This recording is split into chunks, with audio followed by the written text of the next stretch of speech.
캐나다 회복지원금을 신청하려면 2019년 또는 2020년도 세금 신고를 반드시 해야 합니다. 최근 연방정부는 웹사이트에 납세 의무를 다하지 않으면 CRB를 신청할 수 없다고 밝혔습니다. 소득세 신고를 기준으로 정부 지원금을 명확히 지급하기 위한 건데 지금까지 권고 수준이었다면 이제부턴 의무화를 적용해 신청 자격을 강화한 겁니다. 다만 2020년 9월 27일 이후 21차 미만으로 CRB를 신청했거나 2021년 7월 4일부터 17일까지 또는 그 이전에 신청한 경우엔 세금을 신고하지 않아도 지원금을 받을 수 있습니다. 이와 함께 정부는 CRB 수령 22차분부턴 지원 금액이 2주에 $600로 내려간다고 덧붙였습니다. 즉, 이전 신청자의 경우 21차까지는 2주에 $1,000가 지급됐지만 22차 신청분부터는 $600로 내려갑니다. 또한 7월 18일 이후 처음 신청한 사람도 $600를 받게 됩니다. 이 $600에 대한 최종 수령액은 세금 징수 후 $540입니다. 이외에도 연방정부는 정부 지원금을 10월 23일까지 한 달 더 연장하기로 했습니다. 이번 CRB를 포함해 기업 임금 보조금과 긴급 임대 보조금, 부양회복 혜택과 질병회복 지원금이 대상입니다. 이들 지원금은 원래 9월 25일에 종료될 예정이었으나 휴직한 근로자와 실직자, 사업자들을 돕기 위해 정부가 연장하기로 결정했습니다.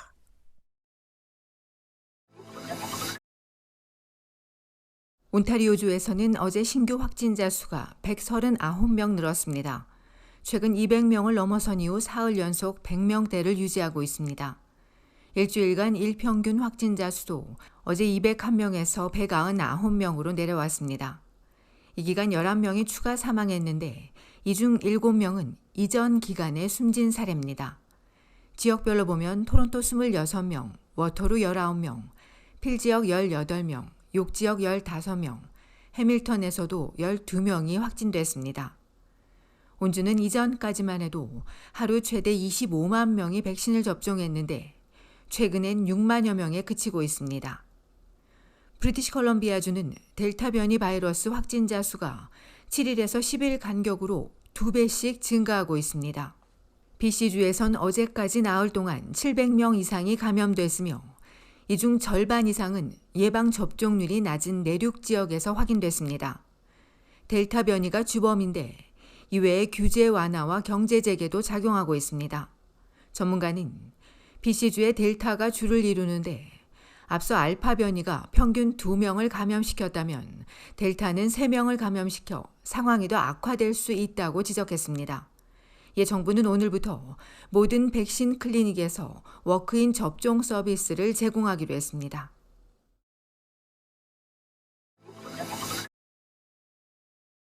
온타리오주 정부는 9월 신학기 전면 등교 수업을 진행하기로 했습니다. 학생들이 백신을 접종하지 않았다 하더라도 교내 활동에는 아무런 제약을 받지 않을 예정입니다. 학부모는 대면 수업을 할지 아니면 온라인 수업을 할지 선택할 수 있습니다. 교내에서의 마스크 착용은 1학년 이상 모두에게 적용됩니다. 유치원은 권고 대상입니다. 각 교육청은 온라인 수업 등 코로나 상황이 악화될 때를 대비한 계획을 세워야 합니다. 8학년 이하는 학급당 교사 1명이 종일 수업을 진행하고 실내 마스크 착용과 거리 두기 등 방역 수칙은 계속됩니다.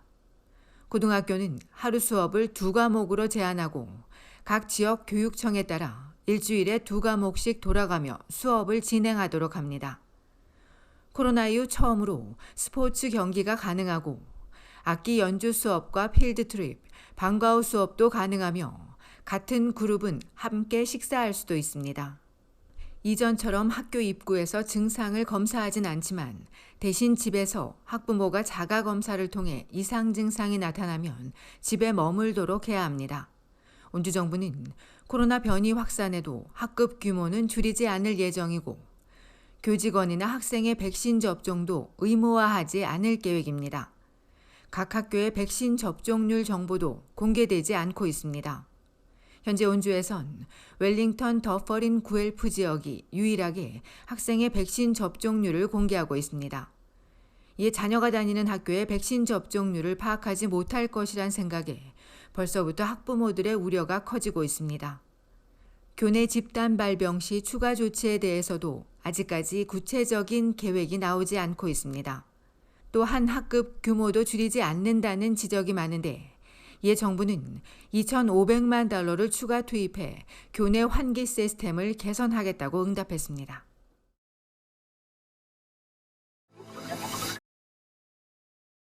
캐나다인 절반은 코로나19 상황이 아직 최악이 아니라고 응답했습니다. 백신 보급과 접종에도 불구하고 델타 변이로 인한 4차 대유행 우려가 나오면서 캐나다인의 걱정도 커지고 있는 겁니다. 최근 설문조사에서 최악의 상황이 끝났다고 답한 응답자는 54%였습니다. 한 달 전만 해도 63%였는데 9% 줄었습니다. 반대로 최악의 상황이 아직 지나가지 않았다는 응답자는 전달보다 6%나 늘었습니다. 캐나다인도 델타 변이 확산을 우려하는 것으로 응답자의 73%는 아직은 모든 규제를 완화할 때가 아니라고 강조했습니다.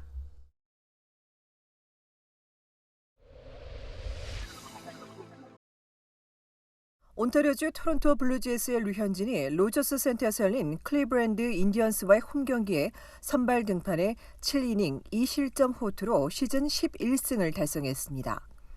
경기 후 류현진은 토론토 계약 후 홈팬들 앞에 처음 등판했는데 한국 팬뿐만 아니라 토론토 팬들도 많이 와 응원해줬다며 첫 홈경기에서 승리할 수 있어서 너무 좋았다고 전했습니다. 지난 2019년 12월 토론토에 이적한 류현진은 하지만 코로나19 사태로 인해 홈 마운드 대신 미국에서 떠돌이 생활을 해오다 지난달 31일부터 토론토 홈구장으로 올 수 있게 됐습니다. 이날 수많은 관중의 응원 속에서 첫 홈경기를 치른 류현진은 이날 위기도 있었지만 강심장다운 면모를 과시하며 실점을 최소화했습니다. 한편 55승 49패로 아메리칸 동부지구 4위에 머물고 있는 토론토의 류현진은 자신은 물론 모든 선수들이 2년 연속 포스트 시즌 진출을 위해 무조건 이긴다는 생각으로 준비할 것이라며 필승을 다졌습니다.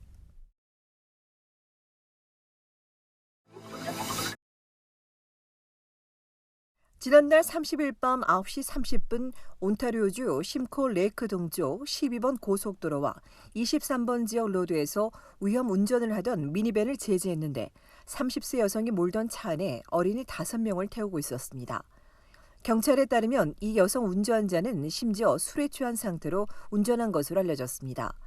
다행히 운전자와 아이들은 부상을 입지 않았으나 더럼 지역 경찰은 와사가 비치 출신인 여성 운전자를 음주운전 혐의로 기소하고 조사 중이며 당시 차에 있던 아이들은 집에 보내줬다고 전했습니다.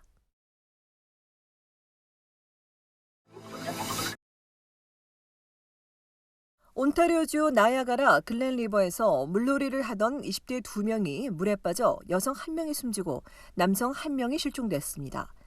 지난 1일 오후 5시경 신고를 받은 구조대가 출동해 구조 작업을 벌였으나 의식을 잃은 채 구조된 토론토 출신의 여성은 결국 병원에서 숨졌습니다. 당시 이 여성을 구하려고 강에 뛰어든 20대 남성도 급류에 휩쓸리며 가라앉은 것으로 알려졌습니다. 이들은 광역 토론토에 거주하는 친구들과 하이킹을 나왔다 변을 당한 것으로 전해졌습니다.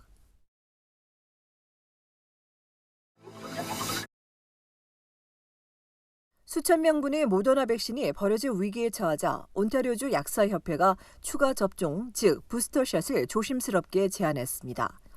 협회는 혼합접종에 대한 국립접종자문위원회에 혼란스러운 권고 탓에 주민들 다수가 파이자 백신을 선호하다 보니 모더나 백신이 남아돌면서 유통기한인 8월 6일을 넘기게 될 것이라고 지적했습니다. 이어 최근 들어 백신 접종도 정책이라 백신을 소화하지 못하고 낭비하게 될 것이라며 버리는 대신 취약계층에 추가 접종해주는 방안도 해결책이 될 수 있다고 전했습니다. 이에 대해 전염병 전문가들은 4차 대유행 우려에 백신을 버리는 것은 피해야 하지만 추가 부스터샷에 대한 효능이 아직 충분하지 않기 때문에 이번에 추가 접종하는 것은 시기상조라고 지적했습니다.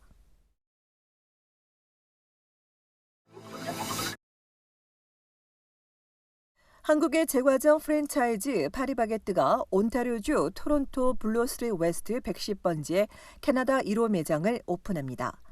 이어 브리티시 콜룸비아주 밴쿠버와 퀘벡주 몬트리올에도 매장을 열 계획이며 2030년까지 캐나다에 최소 100개의 매장을 설립할 계획입니다. 파리 바게뜨는 종합식품 기업 SPC 그룹 소속 글로벌 브랜드로 미국 전역에 80여 개 프랜차이즈 베이커리 카페를 운영하고 있으며 전 세계 6천 개 이상의 매장을 보유하고 있습니다.